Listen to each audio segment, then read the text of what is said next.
오늘 본문의 말씀을 중심으로 다시 수치를 당하지 말자라는 제목으로 말씀의 은혜를 함께 나누겠습니다. 날씨가 많이 추워졌죠? 오실 때 많이 추우셨나요? 저는 이제 겨울이 되면은 꼭 한 번씩 그 위기가 찾아오는데 감기가 들 때는 약간 그 느낌이 있거든요. 근데 이번에 얼마 전에 저에게 그 감기의 그 위기가 찾아왔는데 다행히 한번 잘 먹고 푹 잤더니 다 나았습니다. 참 감사한데 오늘 옆에 계신 분에게 이렇게 한번 인사했으면 좋겠습니다. 건강하세요. 제가 기도하겠습니다. 이렇게 인사하시기 바랍니다.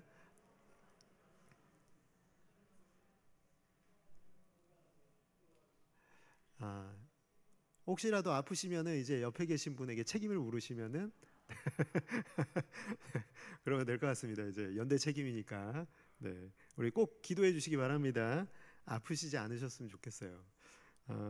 오늘 말씀을 좀 나누면서 제가 이제 느헤미야서를 읽으면서 한 가지 단어를 좀 반복되고 있는 단어를 발견을 했는데요. 그게 뭐냐면 일이라는 단어가 이 2장에서 또 1장에서도 계속해서 반복되고 있는 것을 보게 됩니다. 우리가 창세기에서 발견하는 하나님은 어떤 하나님이시냐면 일하시는 하나님이시잖아요. 하나님이 일하셨다라는 것을 창세기가 기록하고 있습니다. 그 일이 어떤 일이죠, 여러분? 네, 맞습니다. 네, 누가 대답하셨나요? 할렐루야. 감사합니다. 창조의 일을 하셨던 것을 보게 됩니다. 그리고요, 하나님이 사람을 만드시고요, 에덴 동산에서 아담을 에덴 동산에 두시고 나서도 아담이 에덴 동산에서 뭐 했죠? 백수였나요? 예, 거기서도 일하는 존재로 아담이 있었다라는 거죠. 창세기 1장 26절에 보면은 하나님의 창조 질서를 따라 지음을 받은 피조물들을 하나님이 우리 인간에게 명령을 하시거든요. 다스리라 그렇게 말씀하십니다. 이게 무슨 말이죠? 다스리라, 일해라라는 것입니다. 일하라고 이렇게 명령을 주셨다.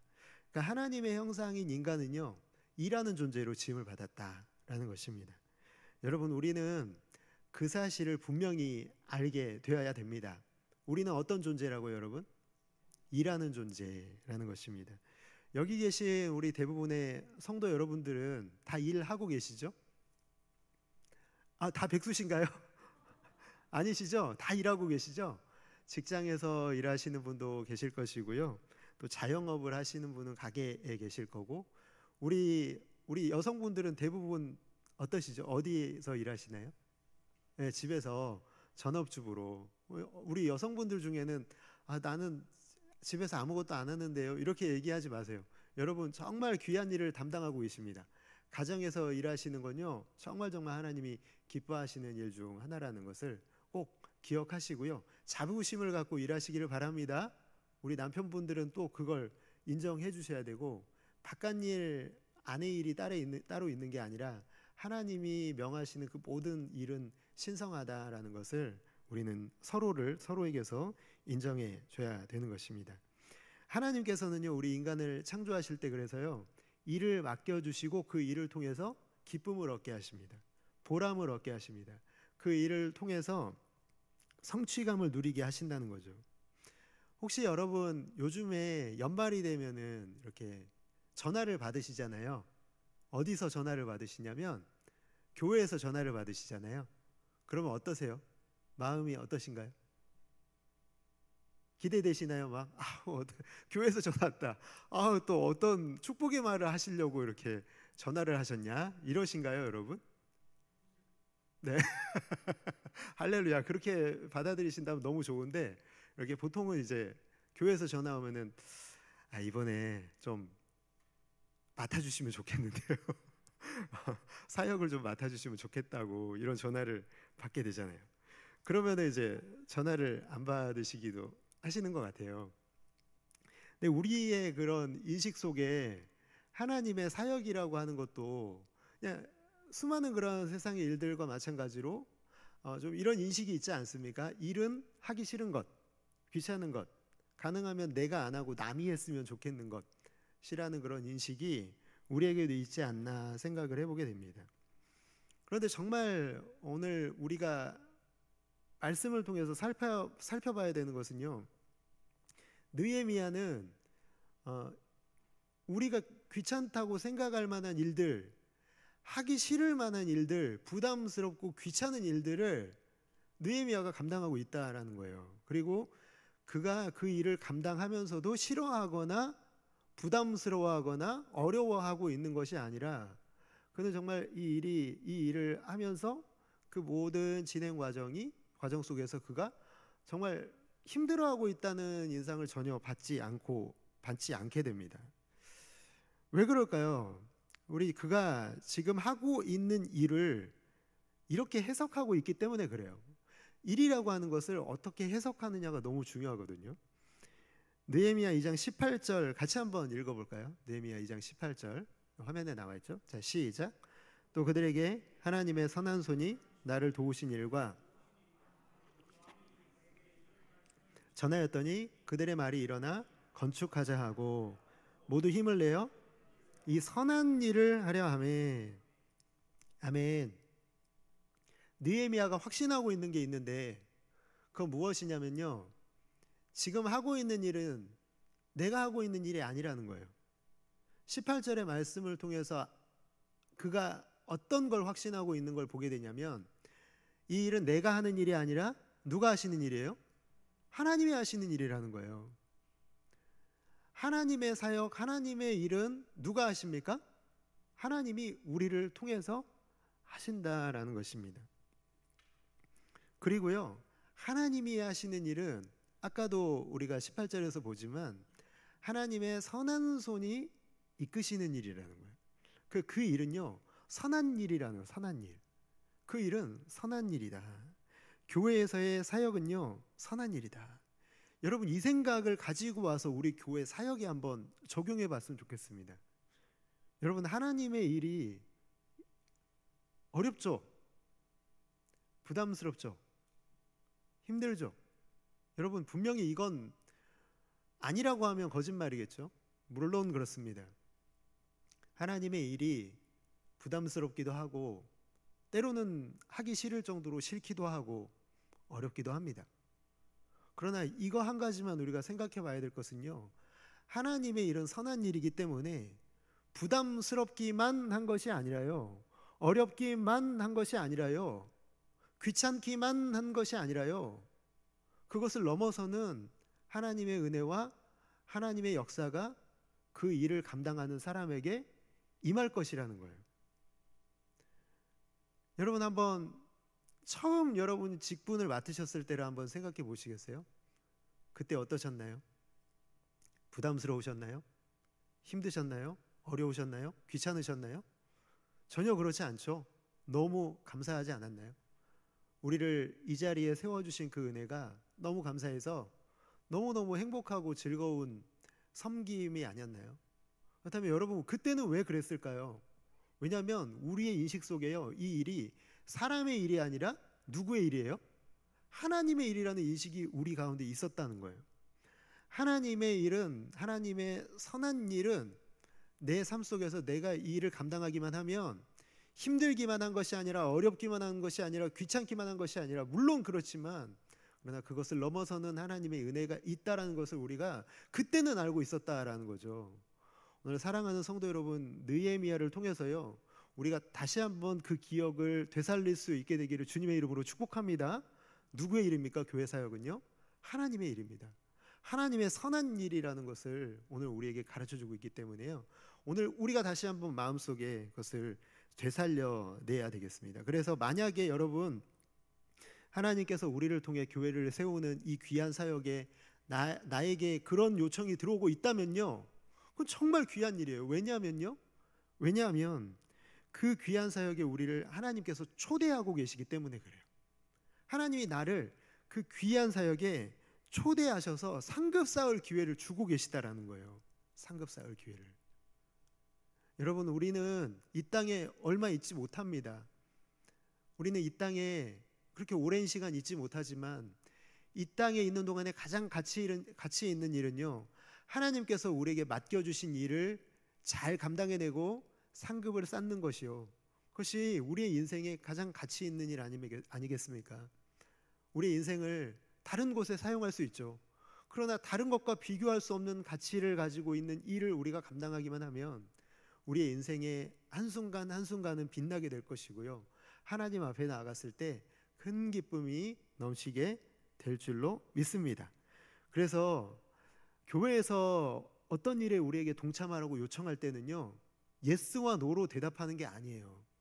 하나님은 우리에게 예스와 노로 대답하라고 우리에게 요구하시는 게 아니에요. 그것은 어떻게 할 것인가에 대한 물음을 가지고 하나님 앞에 나아가야 된다는 것이죠. 하나님 우리에게 선택권을 주시는 게 아니에요. 근데 이상한 것은요, 우리는 자꾸만 선택을 하려고 한다는 것이죠. 느헤미야가 하나님이 보여주시는 일을 발견했을 때요, 그가 선택을 하려고 한 게 아니라 무엇을 했죠, 여러분? 무엇을 했습니까? 1장에 보니까 그가 기도했다라는 거예요. 기도는요, 예스와 노로 대답하려는 모습이 아니라요, 어떤 거예요? 하나님 어떻게 해야 하나요에 대한 질문에 대한 답을 얻기 위한 준비였다라는 거죠.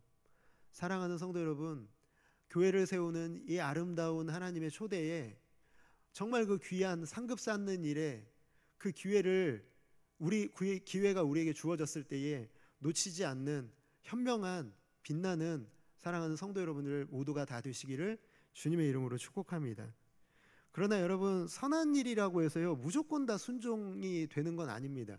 우리의 이 선한 일에 대한 순종은요, 그 안에 있는 동기가 또 따로 있어야 된다라는 것이죠. 우리가 테이프를 조금만 뒤로 돌려서 1장으로 다시 돌아가 보면요, 3절의 말씀을 한번 보기를 원하는데요, 느헤미야가 형제 하나니에게서 조국의 비참한 소식을 듣잖아요. 이런 내용의 소식을 듣습니다.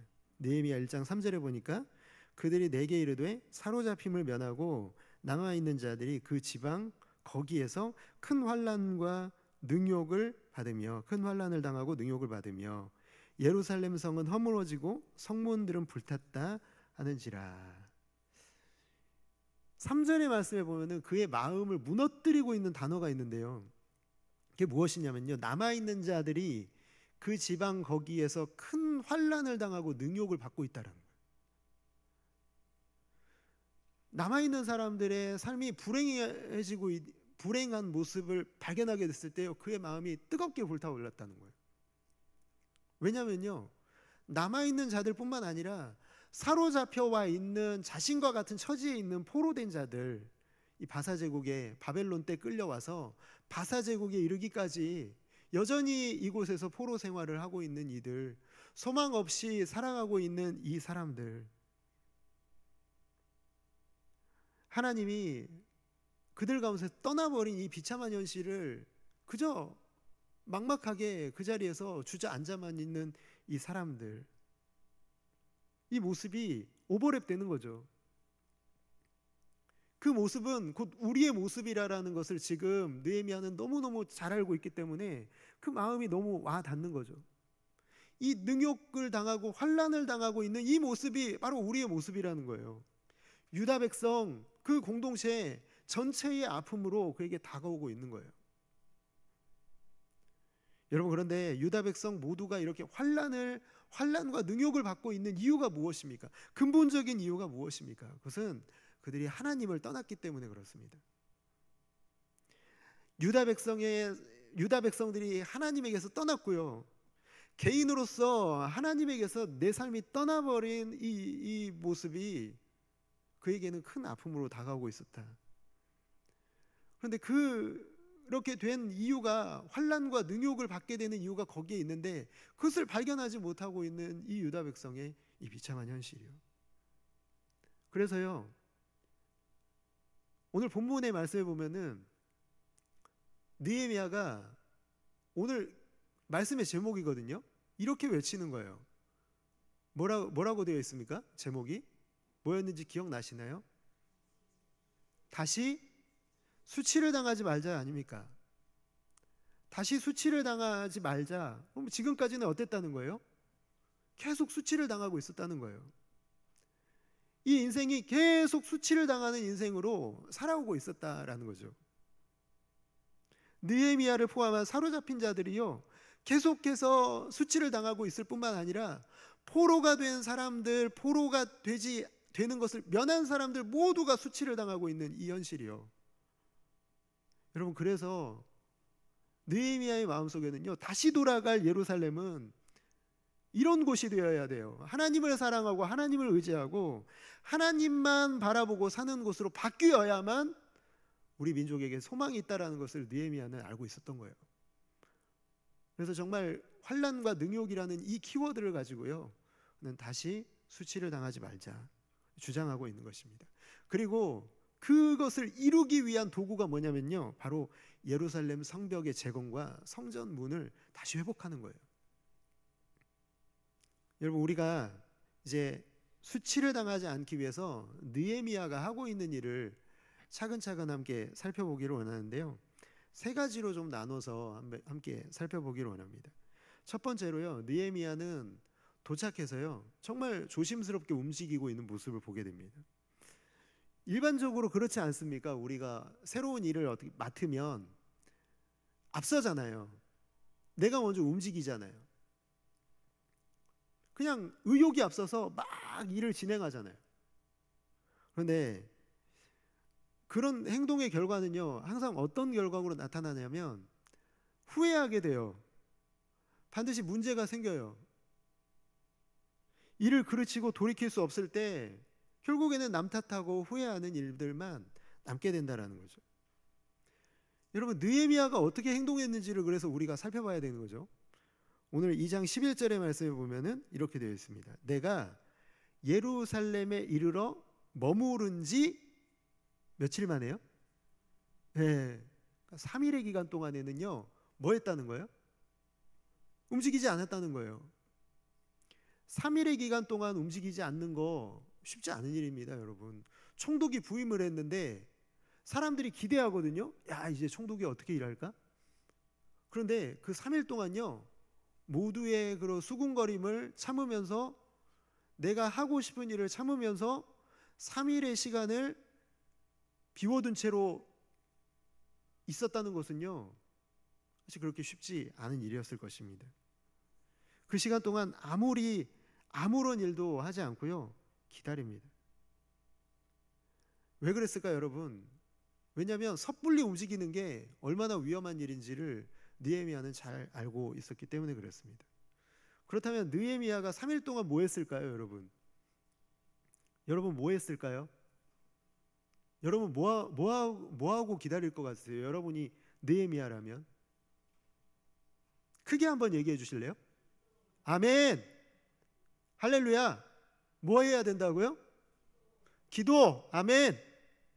여러분, 느헤미야는 어떤 사람이냐면요, 기도의 사람이었어요. 느헤미야는 기도의 사람이었다라는 것을 우리는 1장부터 살펴봤잖아요. 그 소식을 듣고요, 그는 식음을 전폐하고 금식하며 기도했거든요. 왕 앞에 나아갈 때도 기도했고 왕에게서 그 소식을 들었을 때도 기도했던 사람 아닙니까? 그러면 3일 동안 뭐 했을지는 우리가 너무 잘 알게 되잖아요. 기도하지 않았겠습니까? 기도했죠. 조심스럽게 움직인 이유는요, 그는 먼저 지금 이 일이 하나님의 일이라는 것을 너무나 잘 알고 있었다는 거예요. 사랑하는 성도 여러분, 기도는요, 내 뜻대로 움직이지 않는 최고의 방법인 줄을 믿습니다. 기도는 누구의 뜻을 구하는 거예요? 하나님의 뜻을 구하는 거고, 하나님의 뜻대로 움직이겠다, 주권이 하나님께 있다, 주도권을 하나님께 맡겨드리겠다는 결단이 바로 기도라는 것입니다. 기도는요, 그런 결단뿐만 아니라요, 기도하면은 계획이 됩니다. 기도하면 계획이 세워집니다. 누가 세우십니까, 계획을? 하나님이 세우시는 줄을 믿습니다. 기도하고 결단하고 기다리고 그 시간 동안에요, 계획이 세워지고요, 그 시간 동안에 하나님의 주도권으로 일이 진행되고 있는 거예요. 우리 기도하면 아무 일도 일어나지 않는 것처럼 생각하는 경우가 얼마나 많습니까? 그러나 기도하면은요, 그 기도하는 시간에 우리는 멈춰져 있는 것 같은 순간에 생각이 들지도 모르지만 하나님은 이미 앞서가고 계시고 하나님은 이미 일하고 계시고 그 모든 이 준비를 하나님께서 해나가고 계시다는 것을 믿으시기를 주님의 이름으로 축복합니다. 우리 느헤미야가 기도의 사람이라면요, 우리도 그런 사람 되어야 되지 않겠습니까? 느헤미야는 기도의 사람. 이 느헤미야 자리에 우리의 이름을 넣어서 한번 외쳐볼까요? 자, 시작. 하신 거죠? 자, 시작. 성록이는 기도의 사람. 아멘. 우리 옆에 계신 분들과 한번 이렇게 나눠볼까요? 누구는 기도의 사람. 자, 시작. 아멘. 아멘이십니까? 어떤 사람이 돼야 돼요? 우리는 기도의 사람이 돼야 되는 거예요. 수치를 당하지 않기 위해서 기도의 사람이 돼야 되는 거예요. 조심스럽게 움직이지만 그 안에는 기도의 열정으로 불타오르는 놀라운 역동적인 세계가 있다라는 거예요. 기도 안에요. 여러분, 기도는요 그냥 가만히 있는 게 아니에요. 기도는 하나님의 일하심을 바라보면서요 그 안에서 기뻐하고 즐거워하는 거예요. 하나님이 이미 일하고 계시다는 내가 믿고 있기 때문에 그래요. 그러므로 사랑하는 성도 여러분, 일이 먼저가 아니라 기도가 먼저임을 우리는 꼭 기억해야 됩니다. 여러분, 우리가 내년에 정말 중요한 일을 앞두고 있잖아요. 우리 교회 전체의 중요한 일, 아주 중요한 일이 있죠. 뭐예요, 여러분? 아무도 모르시나요? 구역 개편 안 중요한가요? 여러분, 중요하죠? 이 구역 개편하는 데 있어서요 우리가 바로 그런 마음을 품어야 돼요. 조심스럽게 움직여야 됩니다. 조심스럽게 기도로 준비해야 됩니다. 여러분, 우리의 사역의 현장에서요 우리가 기도로 이 모든 준비가 끝마쳐진다면 기도가 끝난 이후에 놀라운 역사가 나타날 줄을 믿습니다. 우리가 그것을 기도로 준비해야 되는 것을 오늘 말씀을 통해서 우리가 배우게 되었다는 것입니다.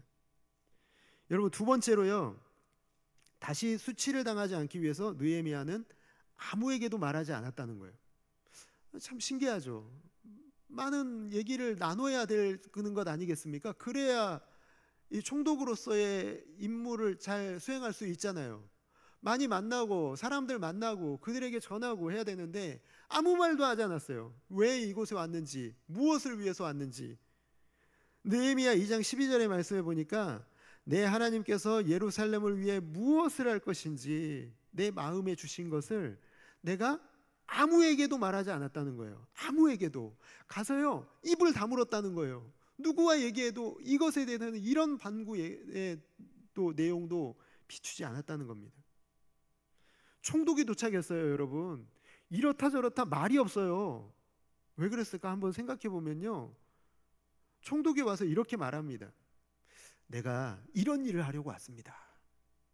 그렇다면 여러분, 사람들이 순순히 따랐을까요? 정말 제가 목회하면서요 많이 느끼는 게 뭐냐면요, 사람들이 100명 모여 있잖아요. 100명 다 다른 생각을 합니다. 똑같은 생각을 하는 사람이 아무도 없다라는 거예요. 느헤미야가 와서요 나 이렇게 할게요 라고 얘기하면 사람들이 순순히 따랐을 것이다? 정말 순진한 생각입니다. 여러분, 그렇지 않습니다. 어떤 사람들이 이렇게 생각했을 거예요. 지금 상황에 너무 익숙해가지고요 바꾸길 원하지 않아. 왜 이렇게 또 귀찮게 뭐 바꾸려고 그래. 이런 사람 분명히 있습니다. 또 어떤 사람은 욕했을 거예요. 뭐야, 자기가 뭐나 된다고 뭐 굴러온 돌이 박힌 돌 빼내려고 지금 교만하는 게 말이야. 응? 좀 겸손하게 딱 준비하고 그래야지. 반발하는 사람 있었을 것이에요. 그 안에는요 대적들이 있었을까요, 없었을까요? 이것을 방해하려고 하는 대적들이 분명히 있었을 겁니다. 느헤미야가 이 얘기 딱 하자마자 이제 방해할 준비를 다 끝마쳐 놓고요 본격적으로 방해를 시작했을 거예요. 어떤 영토라도요 이렇게 처음 가서 말하자마자 수많은 반대에 부딪혔을 거예요. 시작하기도 전에요. 여러분, 마음에 주셨다고 다 말해서는 안 됩니다. 그래서 우리는 기다림이 필요해요. 하나님의 때가 될 때까지 기다리는 기다림이요. 우리 너무 급하지 않습니까? 언제까지 우리가 기다려야 되냐고 얘기하실 수 있어요. 그러면 언제까지 기다려야 돼요? 언제까지요? 그건 어떻게 제가 말씀드릴까요? 근데 제 마음에 한 가지 확신드는 건 뭐냐면요, 우리의 마음이 내 마음으로 얘기하는 게 아니라요, 하나님의 마음이 내 안에 충분히 물들 때까지요. 내 의도로 말하는 게 아니라 하나님의 그 사랑의 마음과 은혜의 마음과 교회를 위한 마음이 내 마음에 충분히 적셔지고 물들었을 때, 그때 말해야 되는 줄을 믿습니다. 그때까지 기다리는 게 필요하죠. 물론 힘들 겁니다. 말하고 싶죠. 그러나 그렇게 말하면 얼마나 많은 어려움들이 일어납니까? 주님이 지금이라고 말씀하실 때 내 마음이 주님의 마음으로 물들고 주님의 뜻을 충분히 이해하고 주님의 생각과 은혜로 말할 수 있는 그때가 되면요, 우리는 알게 될 거예요. 그때까지는 우리가 침묵을 지키며 기다리는 것입니다. 세 번째는요, 다시 수치를 당하지 않기 위해서 느헤미야가 하고 있는 것은요, 한밤중에 아무도 모르게 시차를 나갑니다. 여러분, 지금 느헤미야가 하려고 하는 일은요, 자기 혼자서 할 수 있는 일인가요? 나 혼자서 이 성벽을 건축하고 성문을 세울 수 있나요? 아니요. 이 일은요, 모든 백성들이 다 힘을 모아야 될까 말까 한 일이에요. 이 일은요, 나 혼자서 하는 일이 아니라 모두의 마음을 한 곳으로 모아야만 가능한 일이라는 거예요. 그 일을 하기 위해서는요, 절대로 사람들의 마음이 깨어나지 않으면 이 일은 이루어질 수가 없습니다. 그러기 위해서 느헤미야가 지금 밤에 몰래 나가서 보고 있는 거예요. 왜냐하면 여러분, 들어서 아는 얘기로 사람들에게 어떤 변화도 줄 수가 없어요. 그가 하고자 하는 일은요, 지금 내가 들어서 알고 있는 게 아니라 직접 그 현장을 보는 거예요. 그 현장을 내 마음에 담는 거예요. 그 현장에 있는 그 아픔과 고통과 아까 말한 능욕과 환난을 내 마음에 고스란히 담아야만 사람들에게 말할 수 있고요, 그렇게 말할 때 영향력이 있는 것이죠. 주님의 마음이 있기에 내 눈으로 확인해야 되는 그 일을 지금 느헤미야가 하고 있습니다. 느헤미야가 본 현장이 이렇다는 거예요. 13절 14절 한번 같이 읽어볼까요? 자, 시작. 그 밤에 골짜기 문으로 나가서 예루살렘 성벽이 다 무너졌고 성문은 불탔더라. 앞으로 나아가 샘문과 왕의 못에 이르러서는 탄 짐승이 지나갈 곳이 없는지라. 얼마나 비참합니까? 성벽과 성문이요, 온전하지 않고요, 어떤 구간에서는요, 갈 수도 없을 만큼 무너져서 막혀있는 이 비참한 이 모습이요, 이렇게 무너진 모습이요, 그냥 물리적으로 무너진 모습이 아니라 유다 백성들 전체의 마음이 하나님을 떠나서 무너져 있는 그 마음으로 느헤미야가 느껴졌다라는 거예요. 그 비참한 현실을요, 고스란히 마음에 담았어요. 고스란히 마음에 담고 돌아옵니다. 여러분, 17절에 보면은요, 후회라는 단어가 나와 있거든요. 그게 바로 그 단어죠. 후회. 뭐 한 후회예요? 기도로 준비하고 기다리고 비참한 현실을 마음에 담은 후에 사람들에게 말했다는 거예요. 얼마나 영향력이 있습니까? 이렇게 하나님의 일을 이렇게 하는 거예요. 하나님의 일이 이렇게 진행된다면 여러분, 우리가 하지 못할 일이 뭐가 있겠습니까? 하나님의 일이 이렇게 진행된다면 내가 하는 게 아니라 우리가 하는 게 아니라 누가 하십니까? 하나님이 하시는 일인 줄을 믿습니다. 하나님이 하시는 일이기 때문에 선하게 마무리될 것이라는 것을 우리가 너무나 넉넉하게 바라볼 수 있는 것이죠. 사람들을 모으고요, 이 준비가 끝난 후에 드디어 말합니다. 설득하는데 핵심적인 부분이 18절에 요약이 되어 있거든요. 자, 시작. 또 그들에게 하나님의 선한 손이 나를 도우신 일과 말씀을 전하였더니 그들의 말이 일어나 건축하자 하고 모두 힘을 내어 이 선한 일을 하려 하매. 아멘. 지금 이 일은 내 능력으로 한 일이 아니라는 거예요. 아니, 바사제국의 왕의 마음을 내가 어떻게 바꿨냐는 거예요. 이 놀라운 일을요, 내가 어떻게 진행할 수가 있냐라는 거예요. 내게 무슨 힘이 있어서요. 고작 총독, 포로민 출신 총독이요, 무슨 힘으로, 무슨 능력으로 하냐는 거예요. 지금 이 일은요, 누가 하신다는 거예요? 하나님이 하신다는 거예요. 하나님이 하시는 일이기 때문에 하나님의 손이 이 일이 끝마칠 때까지 반드시 도우실 것이다. 이것을 느헤미야는 사람들에게 말하고 있는 거예요. 여기에는요, 나는 전혀 드러나지 않아요. 느헤미야의 능력, 느헤미야의 경험, 느헤미야의 지위, 총독이나 이런 것들이 아무것도 드러나지 않고요, 하나님만 드러나고 있는 모습을 보게 됩니다. 사랑하는 성도 여러분, 주의 일을 할 때는요, 정말 조심해야 될 게 있거든요. 그게 뭐냐면 내가 드러나서는 안 돼요. 나는 십자가 뒤에 감춰지고요, 누구만 드러나셔야 돼요? 하나님만 드러나셔야 되는 줄을 믿습니다. 하나님이 드러나시고 하나님이 영광 받으시는 거예요. 사람들이 나를 높이기 시작하면 정말 그건 위험한 신호거든요. 사람들이 나를 높이잖아요. 그러면 그 뒤에는 분명한 사단의 역사가 있습니다. 수많은 순결한 하나님의 백성들이요, 이 사단의 공격에 무너지거든요. 다른 것에 무너지는 게 아니라, 힘들어서 무너지는 게 아니라, 어려워서 무너지는 게 아니라요, 바로 이 교만함 때문에 많은 하나님의 백성들이 무너집니다. 사랑하는 성도 여러분, 하나님만 높이시기를 주님의 이름으로 축복합니다. 이 일을 우리가 바라봐야 된다는 것이죠. 여러분, 말씀을 마무리하겠는데요, 오늘 이 마음을 가지고 우리 교회를 한번 바라보셨으면 좋겠어요. 여러분이 그토록 사랑하는 동부교회의 성벽은 안전합니까? 성문이 정말 온전히 잘 세워지고 있나요?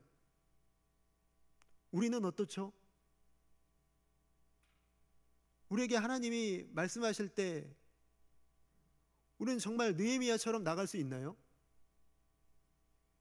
너 느헤미야가 되라고 말씀하실 때 예스라고 대답하셨나요? 많은 사람들이요, 여기서 어떤 선택을 하는지 아십니까? 그저 지금 이 모습이 이렇게 만들었다고 원망할 사람들을 찾고요, 손가락질하고 비판하기 바쁘다는 거예요. 많은 사람들이 이렇게 어리석은 행동으로 나아갑니다.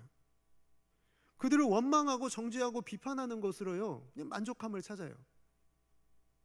그렇게 해서 무너진 성벽이 세워질까요? 그렇게 해서 정말로 성문이 제대로 완공될 수 있을까요? 모두가 다 아는 것처럼요, 그 대답은 노가 되겠죠. 또 다른 반응은요, 느헤미야처럼 하는 거예요. 외부의 소리에는 귀를 닫는 것이고요, 침묵을 지키고 현장의 비참함을, 우리 교회의 비참함을, 우리 교회의 무너진 곳을 내 마음에 담는 거예요. 이 현장을 내 마음에 담고요, 주님의 마음으로 내 마음을 물들인 후에 순종의 자리로 가는 겁니다. 그렇게 되면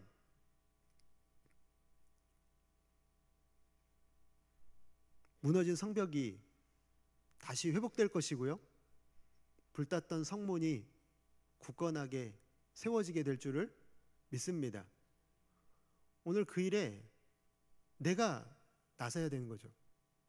다른 누가 아니라요, 내가 나서서 그 성벽을 쌓는 일이요, 우리 모두가요, 한 사람도 빠짐없이 하나님이 우리에게 요구하시는 그 일을 내가 감당하는 것이요, 모두가 하는 일이 아니면 절대로 성벽은 세워질 수 없었던 것을 보게 되는 것처럼 우리 동부교회도 우리 모두가 다 일어나야 되는 줄로 믿습니다.